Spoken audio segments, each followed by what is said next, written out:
Okay, so how is everybody? It is always good to be back here, and as Spirit would have it, so I wrote some stuff, and then I've heard some stuff since I got here. So we'll see how this goes. It's going to be kind of a weaving. I'm staying with this series, The Myth of, and talking today about the myth of creativity, as that is the theme for the month. And the idea, these myth things, as kind of quirky as they may seem, they're equally as difficult to kind of fashion, if you will. Because creativity, in and of itself and by design and understanding, is this untenable, can't touch it, can't feel it experience that's very unique, but there are some universal ideas that we have. And yet I still believe that there are some nuances to it that either block our experience of it or limit what's possible for us individually in creativity. So this talk is really meant to hopefully open up some pathways. I like to start with definitions because I think they're useful, and all that good work that Merriam-Webster has done shouldn't go to waste. So when we look at the definition of creativity, it very simply says the quality of being creative, the ability to create. Not a whole lot there. So I then said, well, let me look at what is to create. What's the definition there? Some interesting things. To make or produce something. Not real clear about what it is, but to make or produce something, to create something new to exist, to cause a particular situation to exist, to produce something new, such as a work of art, by using your talents and imagination. So for me, I think one of the first myths that I've seen in this idea of creativity and how we actually engage in it is that creativity is source. And I think that that's a myth. Because if we think about it and think about our own experiences with our own creativity, maybe creativity is more servant than source. Servant to inspiration. Because creativity is the causing, it's the doing, it's the making. It's actually the thing that comes after the thought. It is when you have an idea that seems crazy to you, but the working with it and the working of it, that is actually the creative process of a word that has already come, or a thought that has already come. If we also think about this from the perspective of our desires, and at some point I talked about the definition of desire and the idea that desire has kind of gotten a bad rap to a certain degree. Desire has kind of devolved in our society as this selfish, impish need, as opposed to something that is divinely given to us, a direct connection to source of that which we can experience of source. So consider that creativity is actually not source. It's servant to inspiration. It's servant to desire. And creativity actually gives us the structure to explore and fulfill on our desires and the inspirations that we have. When I had a catering business for many years, part-time while I was teaching, and then I left teaching to actually work in it full-time. And it started as a baking business and then kind of expanded to food catering.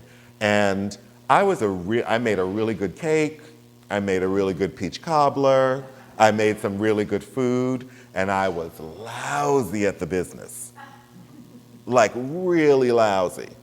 So there was a moment where, as the business was failing, I had the experience of myself as a failure.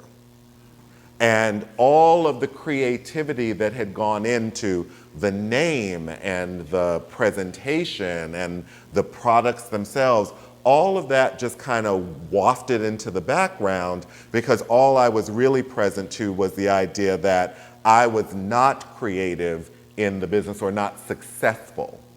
I didn't have money to show that this creativity was actually valuable. And I'd like to just give you a question to consider that, are you creative? Do you think of yourself as creative? Do you relate to yourself as creative? And likely the answer is yes, and also likely there are some areas of your life where you don't experience yourself as creative. Like it just doesn't occur to you that I've got creativity in that area, and maybe you may be measuring the wrong thing. So just something to consider, because the second myth, I think, is that the purpose of creativity is to make stuff. You know, we're so driven by the end result that the process of creativity is almost lost. That there really is a process that we engage in that gives us insight into that which has the place from which we cannot speak. And what I'm really talking about is soul work.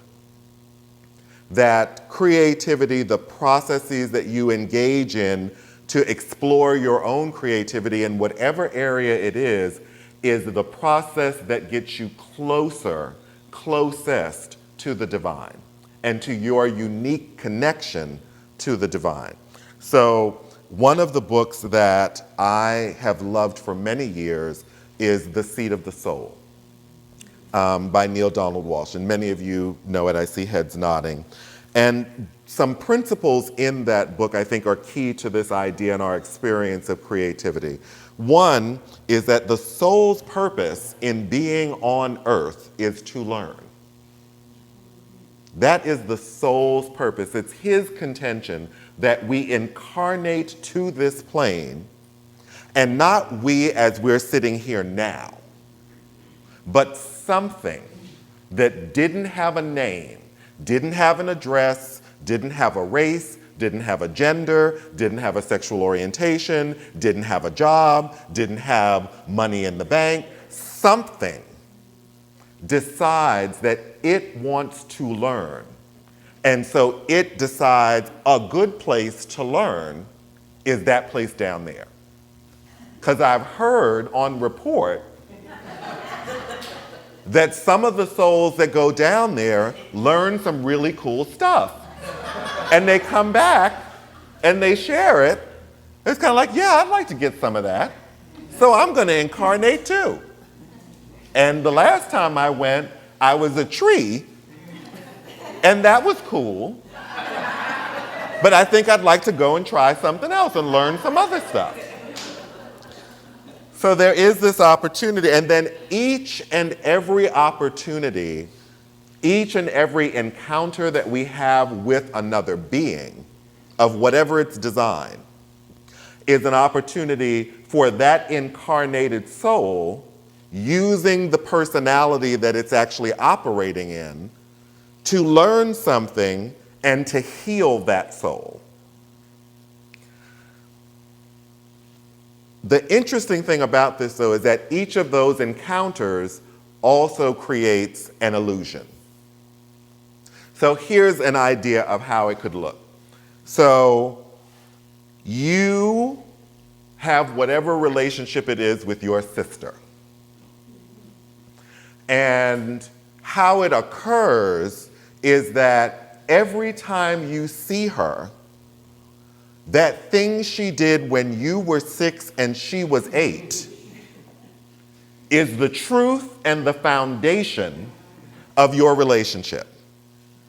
And as much as you have tried to move beyond it, She is pretty much a wretch about the whole thing and doesn't really allow you to move beyond it because she is the way that she is.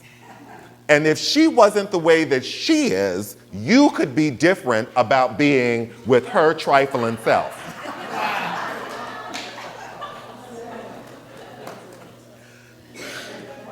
And we really do operate like that's the truth. Because our personalities, all of that construction that houses our soul, that's its experience. But there's something through the creative process where we get to look differently, use the personality differently, and say to ourselves, maybe, what is there for me to learn about the dynamic between my sister and I, and have nothing to do with her? What is my soul's opportunity in this experience, my soul's opportunity in this experience to actually learn something that heals my soul? And to a certain degree, one of the things that makes that difficult is that your personality thinks that it actually owns your soul. So that it's almost very selfish, like it could still devolve into that plane as well. I have been doing a great deal of work and thought about this, Jennifer. And if you would do a little bit of work on yourself, Jennifer, then maybe we could have a different relationship. And so consider that if you can use the illusion, if you can operate, and I'm not saying that it's easy, but if you can begin to engage the world from a soul working for its healing and education as opposed to a personality trying to survive, then there's a different conversation to have with Jennifer, and there's a different experience of your creativity in your life. Because if you think about it, those things where you can acknowledge that you are creative and that you really know yourself, and it's a place of just joy, the illusion doesn't have any control over you. You actually see past whatever your encounters are with people, and all of those encounters, even if you deem them negative, are actually things where it's like, wow, I really learned a lot, and that just took me to the next level and helped me to be able to see blah, blah, blah, or whatever it is. But you actually move beyond the illusion. You're no longer driven by it. And it's those places that remain unhealed where you actually have no power. You are subject to the illusion. No, and every creative act that you engage in seems like failure and worthless and pointless. So I want to share something from the Seat of the Soul specifically about this. It says that, let me do it this way. Change. Okay. The illusion holds power over you when you are not able to remember that you are a powerful spirit that has taken on the physical experience for the purpose of learning. It has power over you when you are compelled by the wants and impulses and values of your personality. It holds power over you when you fear and hate and sorrow and fester in anger or strike out in rage.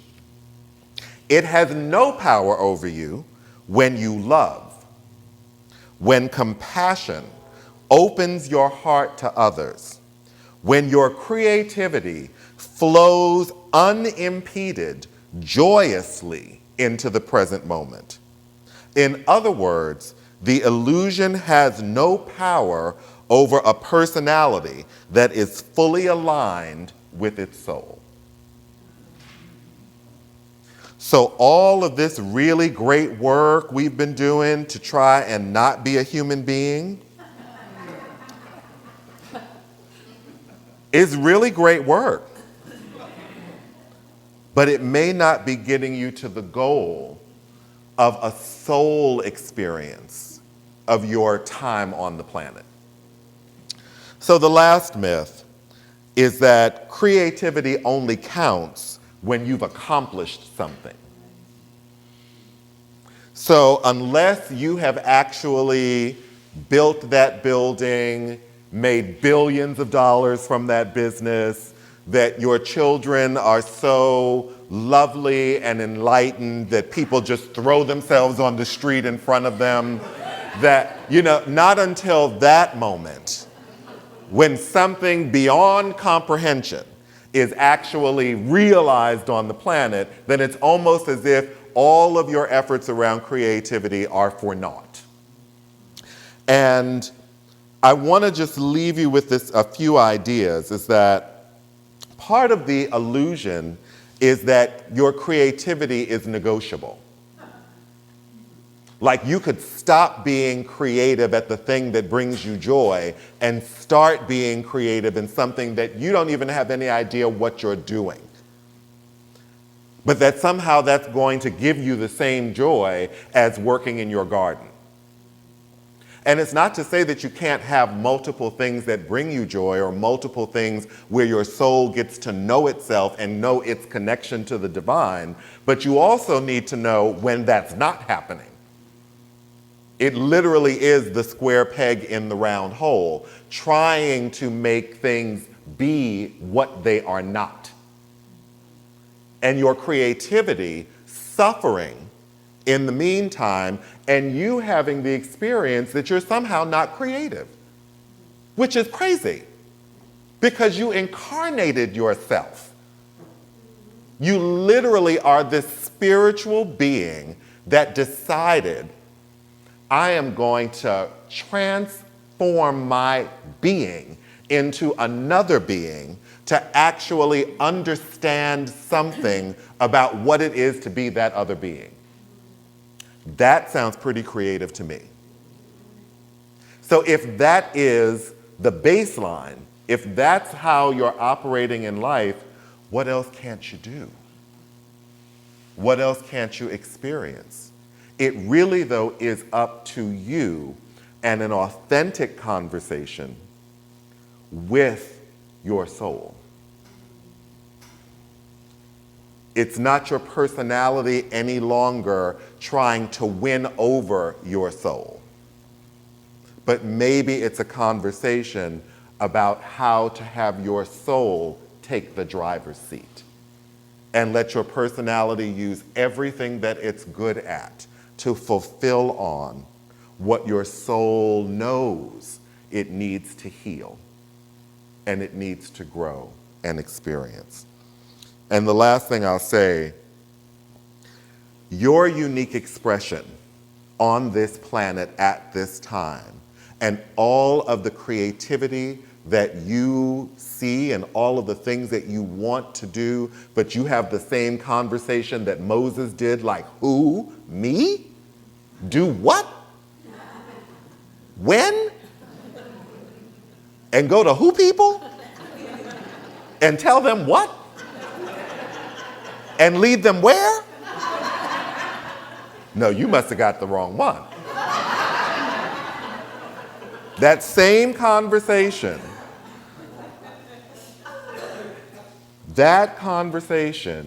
is necessary for your soul to develop.